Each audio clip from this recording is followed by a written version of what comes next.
بسم الله الرحمن الرحيم.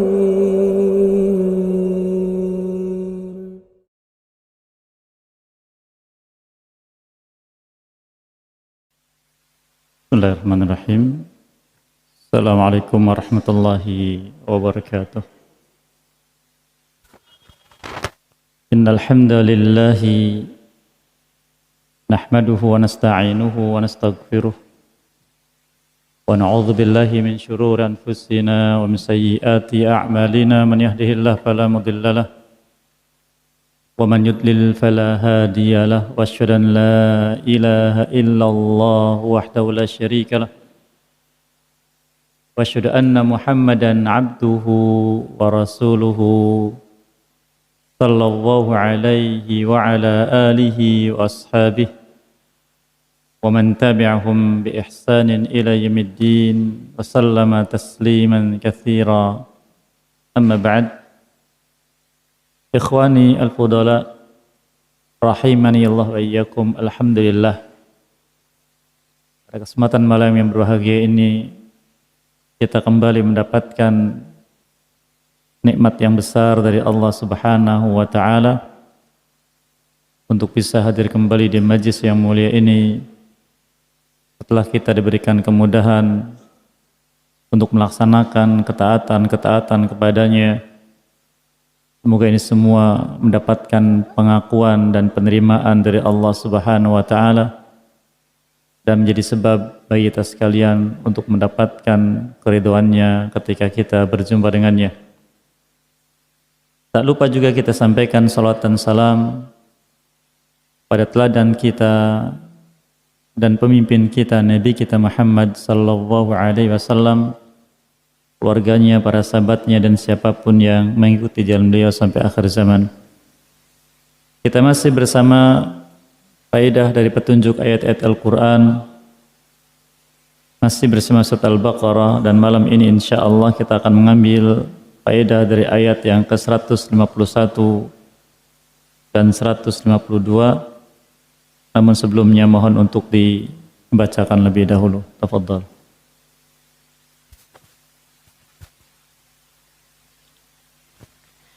أعوذ بالله من الشيطان الرجيم كما أرسلنا فيكم رسولا منكم يتلو عليكم آياتنا ويزكيكم ويعلمكم الكتاب والحكمة ويعلمكم ما لم تكونوا تعلمون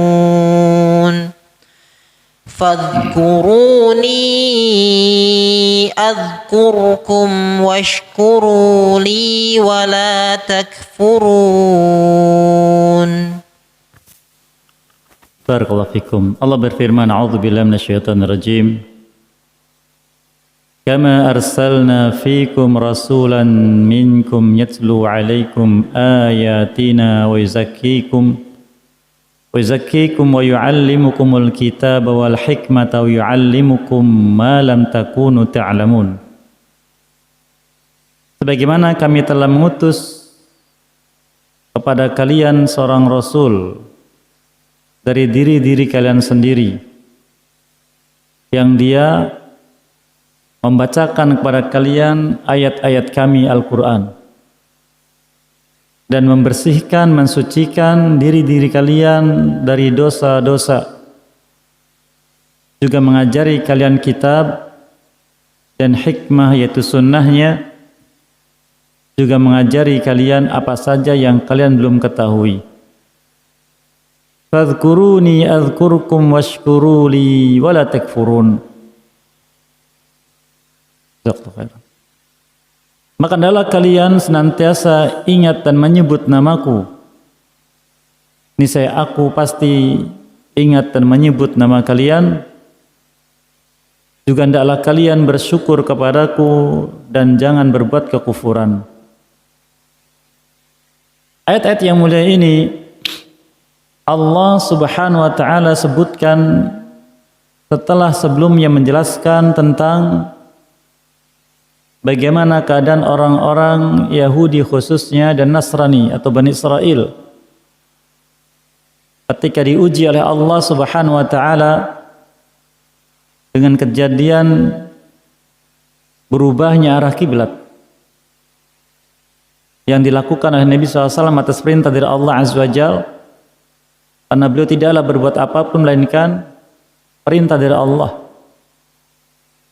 tidak berbuat apapun melainkan perintah dari Allah, dan itu setiap Nabi dan Rasul.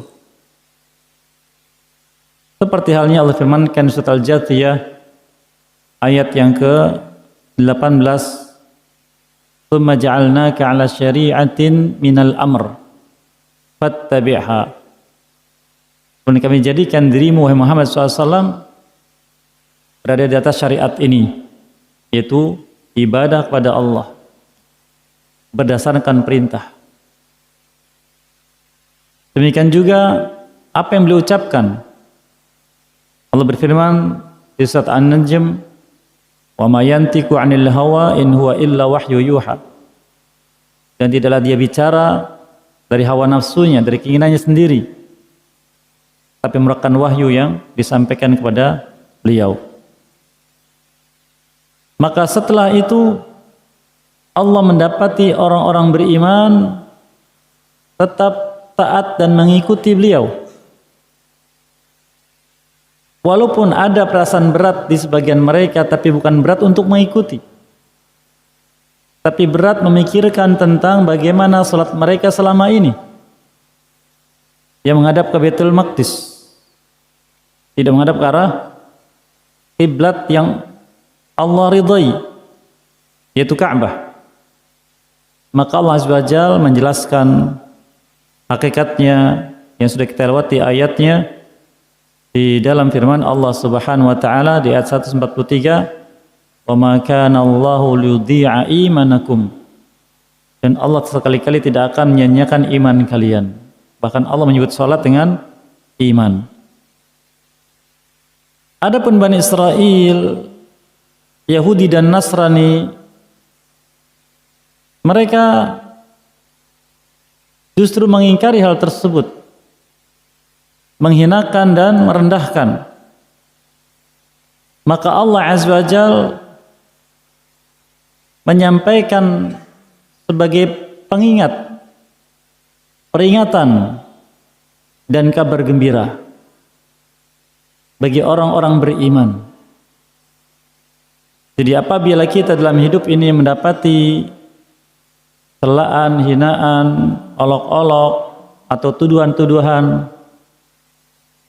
ingatlah bahwa dengan kita tetap mengikuti Nabi SAW untuk beriman kepada Allah, untuk beramal di atas sunnah beliau, maka di sana ada kabar gembira.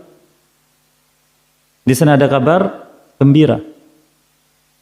Walaupun dalam menjalani hidup ini sulit dan berat, tapi orang beriman dalam beramal bukan untuk mendapatkan hasil sekarang, tapi untuk mendapatkan hasil esok hari di hadapan Allah Azza wa Jalla.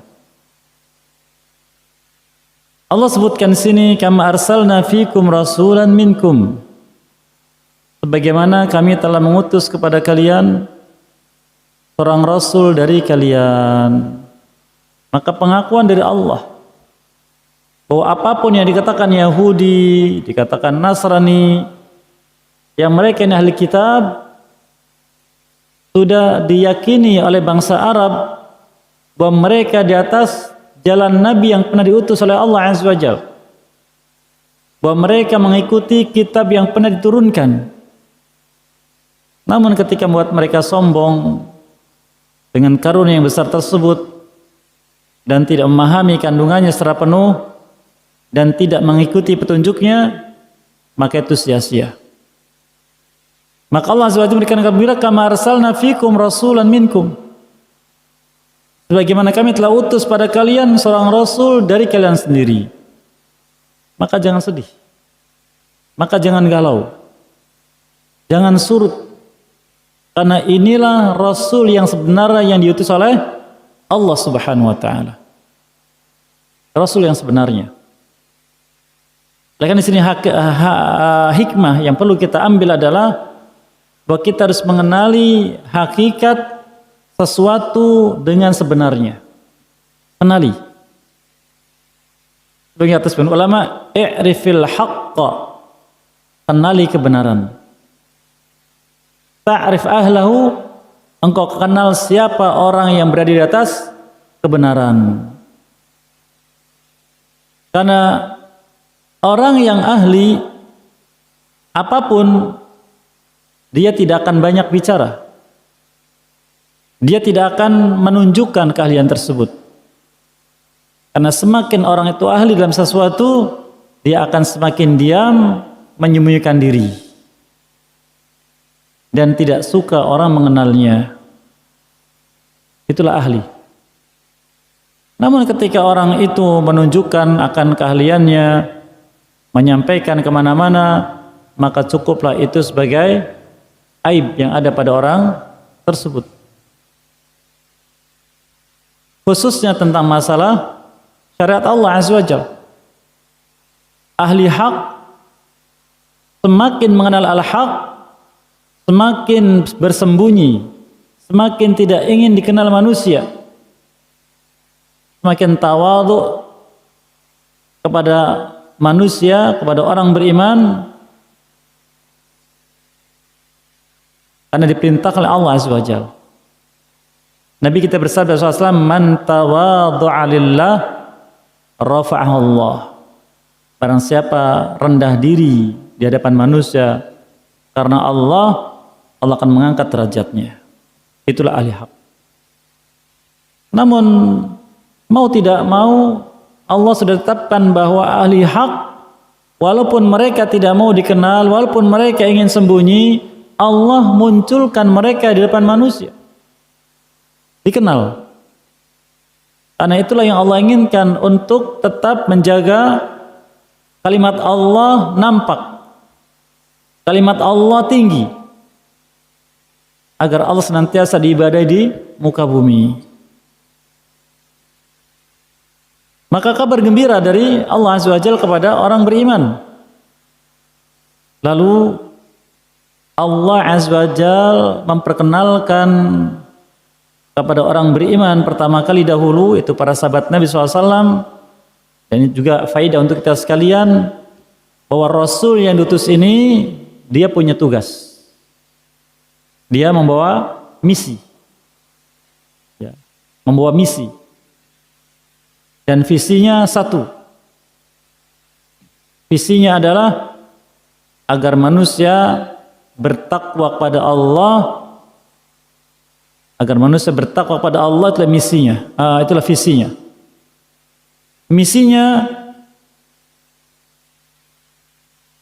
agar manusia lurus akidahnya, agar manusia benar ketaatannya, dan agar manusia mulia akhlaknya.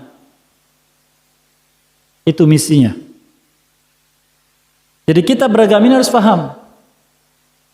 Tujuan kita beragama, belajar ilmu, beramal saleh, untuk apa? Untuk takwa pada Allah Azza wa Jalla. Maka Allah sebutkan wasiat takwa dalam banyak ayat. Secara umum, ya ayuhan nasu taqu rabbakum, di surat An-Nisa. Wahai manusia, bertakwalah kalian pada Rabb kalian. Secara khusus, ya ayyuhalladzina amanu taqullah. Orang beriman bertakwalah kepada Allah dalam ayat yang banyak. Dan menyebutkan ibadah-ibadah yang Allah syariatkan agar manusia bertakwa pada Allah. Allah firmankan surat Al-Baqarah, ini sudah kita lewati di awal Al-Baqarah, ya ayyuhan nasu u'budu rabbakum. Wahai manusia, beribadahlah kalian kepada Rabb kalian. Untuk apa ibadahnya? La'allakum tattaqun, agar kalian bertakwa pada Allah. Allah syaratkan siam, kutiba alaikumus siam, diwajibkan untuk kalian ibadah siam. Untuk apa? La'allakum tattaqun, semuanya begitu. Maka kenali dengan apa takwa kepada Allah? Takwa kepada Allah dengan meluruskan akidah. Akidah yang bagaimana? Akidah yang ditunjukkan oleh Al-Quran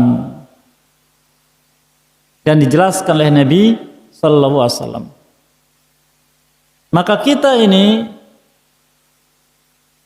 sebelum kita mendapatkan pengakuan dari Allah ataukah penolakan nanti di akhirat, Anda orang bertakwa, Anda bukan orang bertakwa, lihat sekarang. Akidah saya sudah lurus atau belum? Sudah pernah memikirkan itu? Sudah pernah? Hati-hati. Yang kedua, ibadah saya, ketaatan saya pada Allah sudah sesuai belum dengan yang Allah inginkan? Pernah berpikir, salat saya, siam saya, zakat saya, haji saya, umrah saya. Ingat Allah Ta'ala sebutkan, wala taqfu ma laysa laka bi'ilmun. Jangan kau ikuti apa yang kau tidak punya ilmunya. Nabi kita sabdakan SAW tentang salat, sallu kama ra'aitumuni usolli. Salatlah kalian sebagaimana kalian melihat aku salat. Tentang haji beliau bersabda, lita'khudhu anni manasikakum. Agar kalian mengambil dariku cara manasik haji kalian. Bagaimana ibadah kita? Jangan sampai dalam masalah keyakinan kita merasa sudah lurus, ternyata berlaku ayat wal'iyadzubillah yang sudah kita lewati, wa minan nasi may yaqulu amanna billahi wa bil yaumil akhir wa ma hum bi'minin. Di antara manusia ada yang mengatakan dengan lisannya kami beriman pada Allah, ternyata ketika berjumpa dengan Allah apa kata Allah? Wa ma hum bi'minin, mereka bukan orang beriman. Demikian juga dalam ketaatan, kita merasa sudah berbuat ketaatan dengan baik, dengan banyak, namun ternyata berlaku dari Allah seperti yang disebutkan di surat Al-Kahfi, qul hal nabiyukum bil akhsarina a'mala alladzina dhalla sa'yuhum fil hayati dunya wa hum yahsabuna annahum yuhsinuna sun'a. Katakan wahai Muhammad pada manusia, maukah kalian kami beritakan tentang keadaan orang merugi nanti di akhirat, yaitu yang diazab padahal mereka beramal saleh, yaitu mereka orang-orang yang di dunia ini amalnya dhalla, tidak sesuai dengan aturannya, tapi menyangka sudah beramal dengan sebaik-baiknya. Gigit jari. Maka jangan sampai kita menyesal. Kemudian yang ketiga, yaitu Nabi SAW diutus oleh Allah SWT untuk meluruskan akhlak manusia. Meluruskan akhlak manusia. Innama bu'itsu litammima makarimul akhlaq. Aku diutus oleh Allah untuk menyempurnakan akhlak manusia. Visi ini atau tugas ini terangkum dalam wasiat Nabi SAW kepada sahabat yang mulia Mu'ad bin Jabal radhiyallahu anhu dan juga Abi Dzar Al-Ghifari radhiyallahu anhu. Beliau katakan, ittaqillaha haitsu ma kunt. Bertakwalah engkau dimanapun engkau berada. Luruskan akidah. Wa atbi sayyatal hasanata mahruha. Dan setiap kali engkau berbuat salah, ikuti dengan perbuatan baik, ketaatan kepada Allah Azza wa Jalla. Wa khaliqin nasa bi khuluqin hasan, dan bergaulah dengan manusia dengan akhlak yang mulia. Mari kita lihat. Karena kalau salah satunya kita keliru, ancamannya azab. Sedangkan kita diperintah oleh Allah Azza wa Jalla surat At-Tahrim ayat yang ke-6, ya ayyuhalladzina amanu qu anfusakum wa ahlikum nar. Orang beriman, jaga diri kalian dan keluarga kalian dari api neraka. Maka untuk bisa mengenal tiga perkara tadi, meluruskan akidah, bagaimana akidah yang lurus. Apalagi zaman sekarang, banyak orang menyampaikan dakwah, mengajak pada pemahaman-pemahaman, membawakan ayat-ayat Al-Quran, tapi yang difahami oleh dirinya sendiri. Tidak mengikuti ulama terdahulu. Oleh karena apabila kita mendapatkan penjelasan ilmu agama tentang keyakinan, tentang ibadah, tentang akhlak, tiga perkara tadi yang inti dalam Islam, maka lihatlah perkara-perkara tadi ma'ruf tidak inda a'immatina, dikenal tidak oleh para imam kita, khususnya yang diikuti manusia, yaitu imam yang empat, Imam Abu Hanifah, Imam Malik, Imam Syafi'i, dan Imam Ahmad rahimahumullah ajma'in. Itu patokannya. Kalau tidak, mohon maaf. Seperti diingkarinya syafaat, diingkarinya azab kubur, diingkarinya adanya Dajjal, diingkarinya turunnya Nabi Isa alaihissalam dan sebagainya. Masalah-masalah akidah. Diingkarinya tentang apa yang disabdakan Nabi SAW tentang hal-hal tertentu. Maka kita kembali kepada ulama kita, agar jangan sampai kita menyesal nanti. Maka untuk menjelaskan 3 perkara tadi, Allah Azza wa Jalla menjelaskan kepada kita dari awal umat ini, yaitu generasi awal para sahabat Nabi radhiyallahu anhum ajma'in, dari Muhajirin dan Ansar, apa yang dilakukan oleh Nabi SAW kepada kita. Di samping itu terkandung juga tugas kita. Yang pertama katakan, yatlu alaikum ayatina, dia membacakan pada kalian ayat-ayat kami Al-Quran. Maka Al-Quran dibacakan oleh Nabi SAW. Maka kewajiban kita apa itu? Kewajiban kita mendengar. Mendengar ayat-ayat yang dibacakan pada kita agar faham. Dan ayat-ayat Al-Quran menjelaskan tentang bagaimana berkeyakinan yang benar. Menjelaskan bagaimana tentang ketaatan yang benar. Menjelaskan tentang bagaimana sikap hidup yang benar bagi seorang muslim. Dibacakan pada kita. Oleh karena kepada Bani Israel Allah Azza wa Jalla juga sebutkan, Allah telah serukan kepada mereka di surat Ali Imran. Allah telah sebutkan di ayat yang ke-64, Qul ya ahlal kitab ta'alau ila kalimatin sawa'in bainana wa bainakum alla na'budu illa Allah wa la nusyrika bi syai'a wa la yattakhidha ba'duna ba'dan arbaban min dunillah fa in tawallaw faqulu asyhadu bi anna muslimun. Katakan juga wahai Muhammad SAW pada Bani Israel tersebut, Yahudi dan Nasrani, mari kita bersatu di atas satu kalimat yang sama, mari diajak untuk sama. Apa syaratnya? Agar kita tidak ibadah kecuali hanya kepada Allah semata, satu. Yang kedua, tidak berbuat syirik kepadanya dengan apapun, dan tidak menjadikan sebagian kita dari yang lain terhadap yang lain sebagai arbab yang menetapkan hukum ini halal, ini haram. Jangan, semua kembali kepada Allah Azza wa Jalla. Jika mereka berpaling, katakan, persaksikanlah bahasanya kamilah orang-orang muslim. Begitu. Demikian juga Allah Azza wa Jalla mengajarkan pada manusia tentang ibadah. Contohnya Allah Ta'ala sebutkan di surat Al-Maidah di ayat yang ke-6, Ya ayyuhalladzina amanu idza qumtum ilas salati faghsilu wujuhakum wa aydiyakum ilal marafiqi wamsahu bi ru'usikum wa arjulakum ilal ka'bain wa in kuntum junuban fattaharu, dan seterusnya. Wahai orang beriman, jika kalian ingin salat, basuh wajah-wajah kalian dan tangan-tangan kalian sampai kepada siku-siku, kemudian juga usaplah kepala-kepala kalian dan basuhlah kaki kalian sampai 2 mata kaki. Dan jika kalian bukan junub, maka bersucilah, yaitu mandilah, mandi junub. Diajarkan oleh Allah Azza wa Jalla cara beribadah. Demikian juga Allah Azza wa Jalla mengajari tentang adab, tentang bagaimana bergaul dengan manusia, bersikap pada manusia, bahkan terhadap orang yang menyembah selain Allah.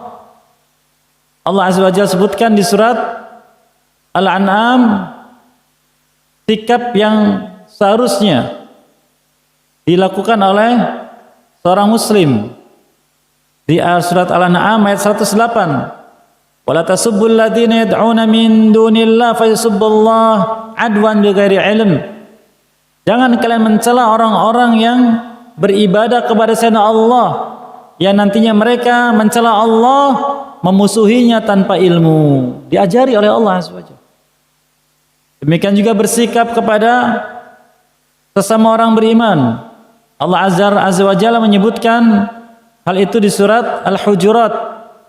Di antara contohnya Allah Ta'ala sebutkan di ayat yang ke-12, ya ayyuhalladzina amanu ijtanibu katsiran minadh-dhann inna ba'dadh-dhanni itsm wa la tajassasu wa la yaktab ba'dukum ba'dha.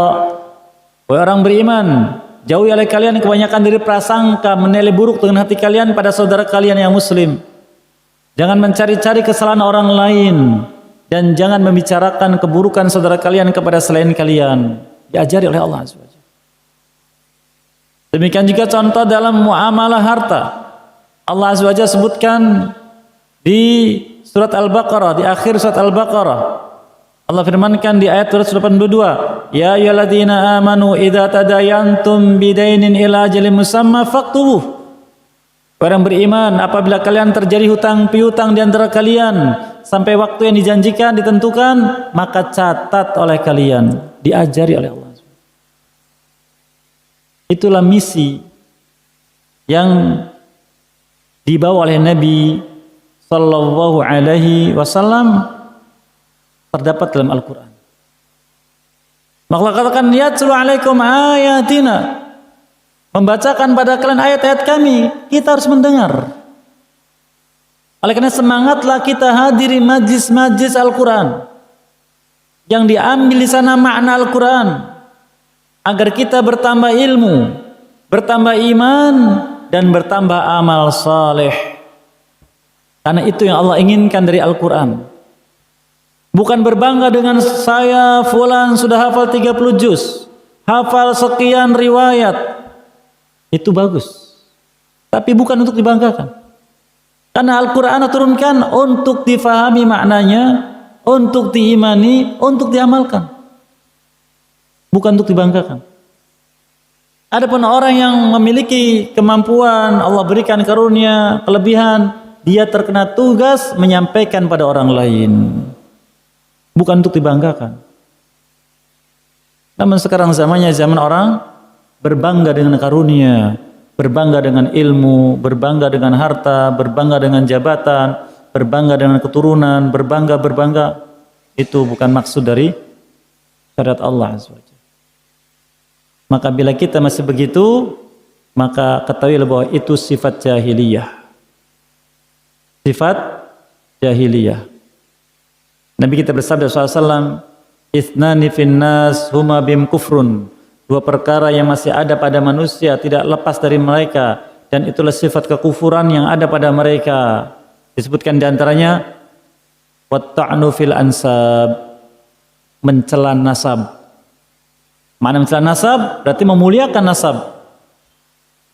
Kamu sih keturunan bukan keturunan ningrat, kamu bukan keturunan alim, kamu bukan keturunan pejabat, kamu bukan keturunan kalau saya, tidak boleh seperti itu.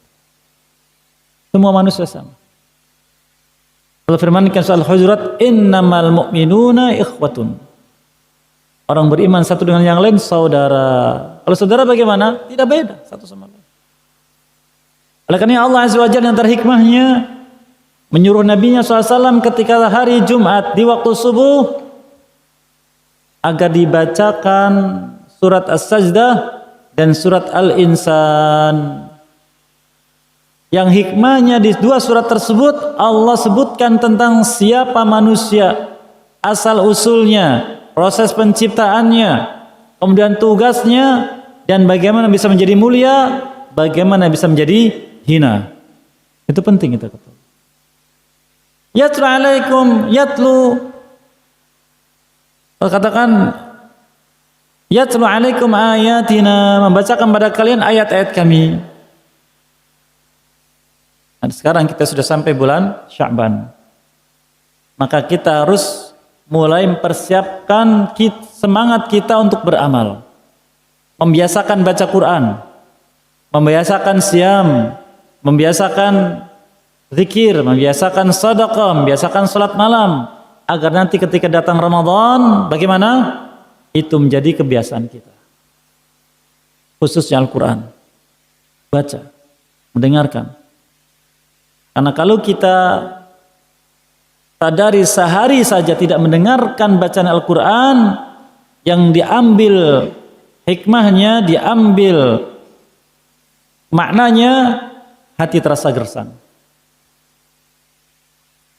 Ada yang satu perkara yang sangat disesalkan oleh seorang ulama besar, Syekhul Islam Ibnu Taimiyah rahimahullah taala. Satu yang beliau sesalkan dalam hidupnya, yang saya dapatkan dari sebagian masyayikh menceritakan masalah ini, satu, apa itu? Kurang memberikan porsi waktu untuk tadabbur ayat Al-Quran. Ulama besar yang waktunya habis untuk ilmu, belajar dan mengajarkan ilmu, satu penyesalannya, kurang waktu untuk apa? Tadabbur ayat Quran. Lah kita bagaimana? Yang bahkan mungkin sehari kosong dari baca Quran, jangankan tadabbur. Maka mari kita perbaiki. Maka kita harus mau mendengar dan juga di sana mau membaca.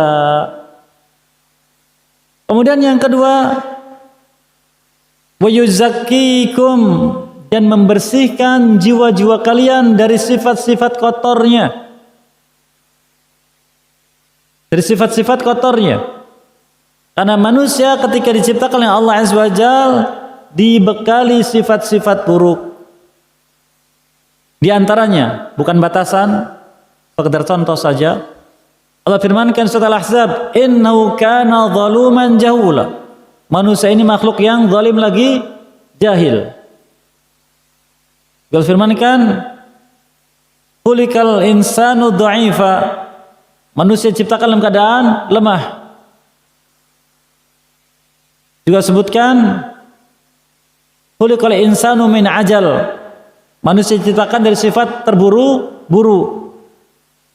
Juga Allah firmankan, min syarri hasidin idza hasad. Dari kejahatan makhluk yang hasad ketika dia memunculkan sifat hasadnya. Oleh karena kita ini makhluk yang mudah hasad, mudah dengki, dan semisalnya. Maka dibersihkan itu semua. Sifat-sifat buruk tersebut. Dari sukaria, dari hasad, dari dengki, dari khianat dan sebagainya. Sifat-sifat buruk dibersihkan oleh Nabi SAW. Oleh karena beliau sebutkan contohnya, man ghasyana falaysa minna, barang siapa berbuat curang maka dia bukan golongan kami. Juga beliau sebutkan, menyampaikan ayat Al-Quran, doa, Rabbana ighfir lana wa li ikhwanina alladzina sabaquna bil iman, la taj'al fi qulubina ghillan lil ladzina amanu. Ya jangan kau jadikan dalam hati kami kedengkian, kebencian, permusuhan kepada saudara kami yang beriman, yang masih hidup. Begitu. Dibersihkan.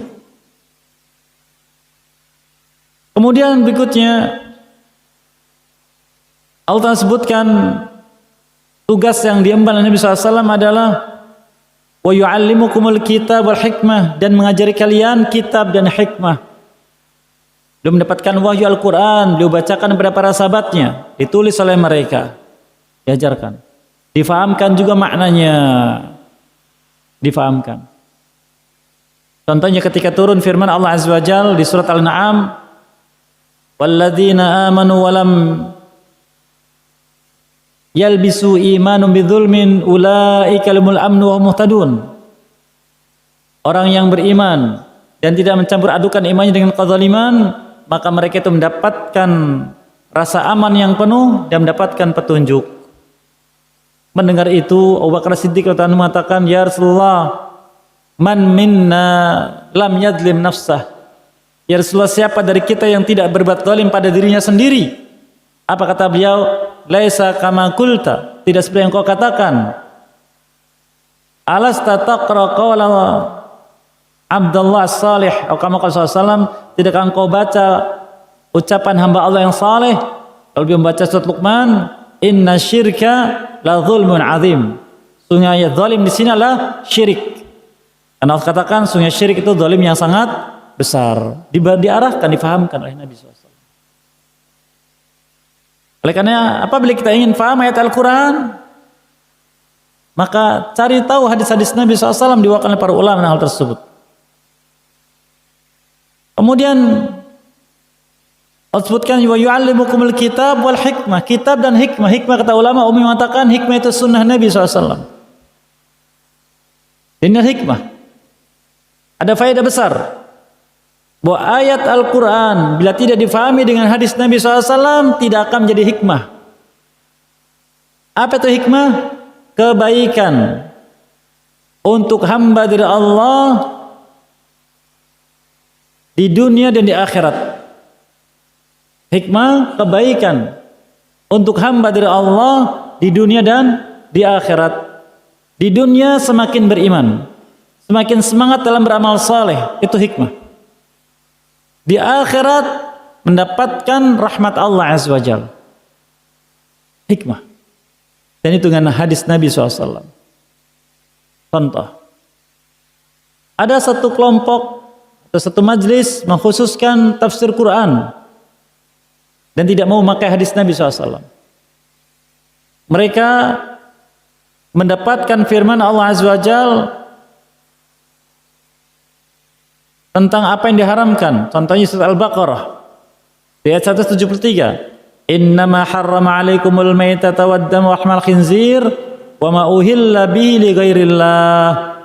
Sesungguhnya kalian diharamkan oleh Allah hanya bangkai, darah, daging babi dan apa yang dipersembahkan untuk selain Allah Azza wa Jalla. Itu yang haram dari makanan, kata mereka. Maka selain itu halal.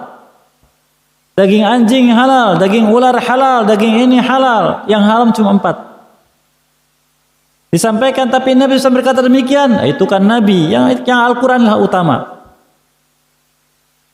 Nah ini contoh. Ketika tidak mau memahami Al-Quran dengan sunnah Nabi SAW, itu yang terjadi. Mengingkari sunnah Nabi SAW. Maka tidak hikmah. Maka kita lihat juga kelompok-kelompok yang memahami ayat-ayat jihad. Wajahidu fi sabilillahi bi amwalikum wa anfusikum. Berjihadlah kalian dengan harta kalian dan jiwa kalian di jalan Allah. Atau juga ayat menyebutkan waqatilu hatta la takuna fitnatan. Perangi mereka sampai tidak terjadi fitnah, yaitu syirik. Maka mereka akhirnya bagaimana? Memahami langsung, oh berarti kalau ada yang kafir diperangi, boleh dibunuh. Maka mereka berbuat teror di mana-mana. Tidak mau memahami ayat tadi dengan hadis Nabi SAW. Padahal Nabi SAW ketika beliau berjihad dan mengutus sebagian sahabat untuk membentuk pasukan kecil, diutus berwasiat, jangan merusak tempat ibadah, jangan membunuh orang sedang ibadah di tempat ibadahnya walaupun non-muslim, jangan membunuh wanita, jangan bunuh anak-anak, jangan merusak pepohonan. Subhanallah. Hikmah dengan hadis Nabi SAW. Maka sebutkan dengan hikmah ya Allah miswab, menyebut sunnah dengan hikmah, yaitu menghantarkan manusia pada kebaikan di dunia dan di akhirat. Maslahat di dunia dan di akhirat. Namun ketika ditinggalkan, yang terjadi adalah kerusakan.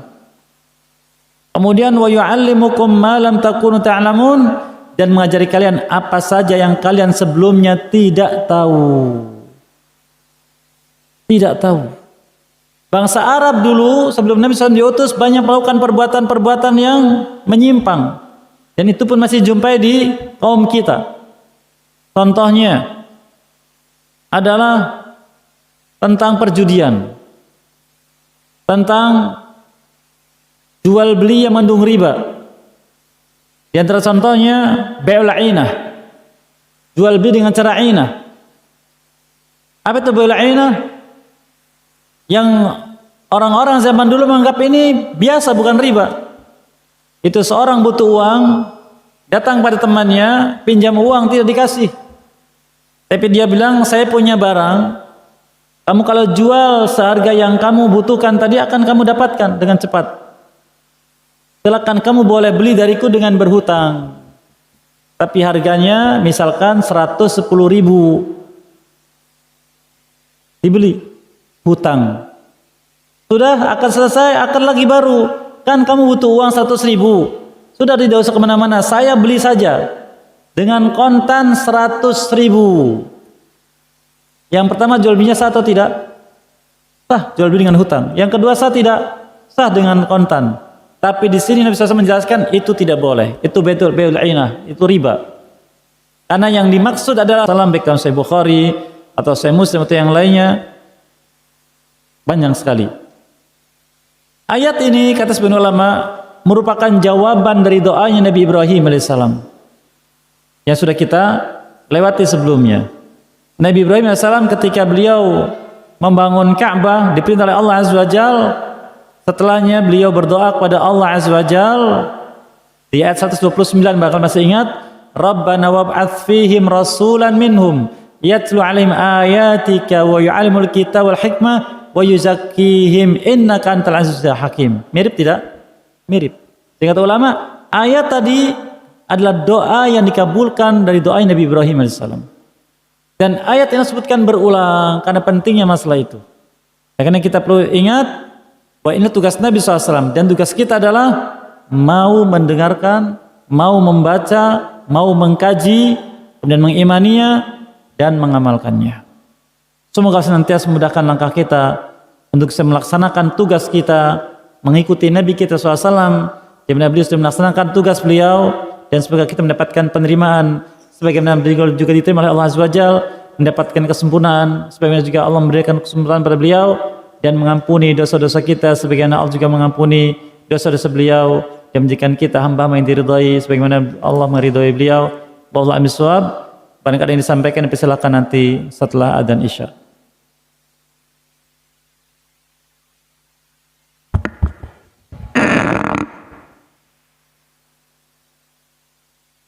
Allahu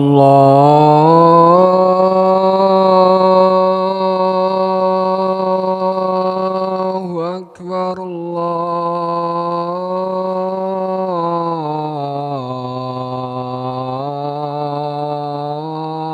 Allahu Akbar.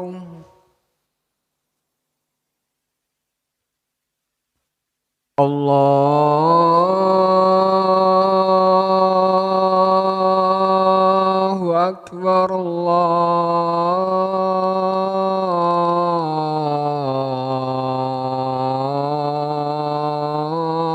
Allahu Akbar. Asyhadu an la ilaha illallah.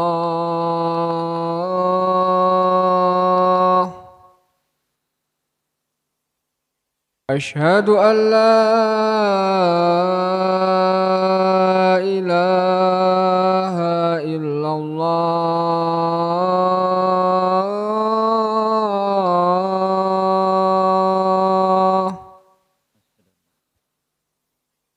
Asyhadu anna Muhammadar Rasulullah. Asyhadu anna Muhammadar Rasulullah.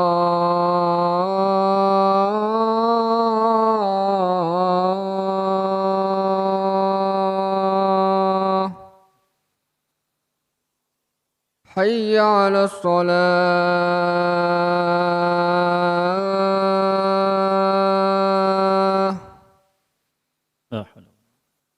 Hayya 'alas shalah.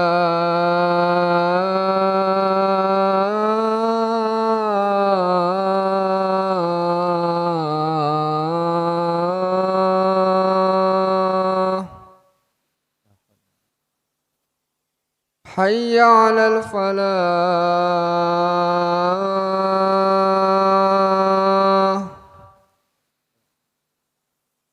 Hayya 'alal falah.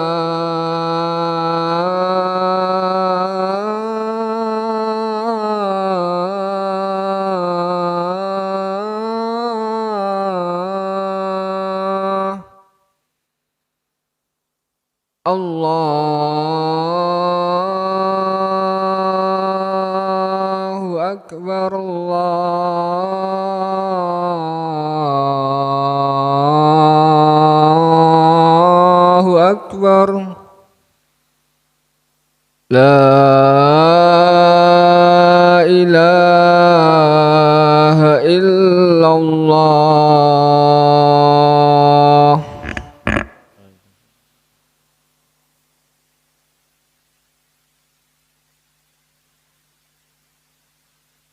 Baik, barakallahu fikum, dipersilahkan barangkali ada yang ingin menyampaikan sesuatu terkait dengan faedah tadi atau yang lainnya.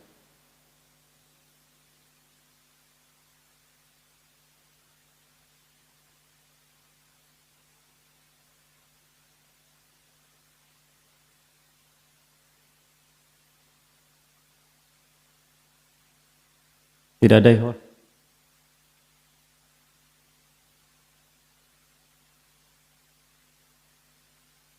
Baik, saya kira demikian. Wallahu a'lam bishawab. Wa Muhammadin wa ala alihi wa sahbihi ajma'in wa da'wana alhamdulillahi alamin. Subhanallahi bihamdik asyhadu an la ilaha illa anta astaghfiruka wa atubu ilaik. Assalamualaikum warahmatullahi wabarakatuh.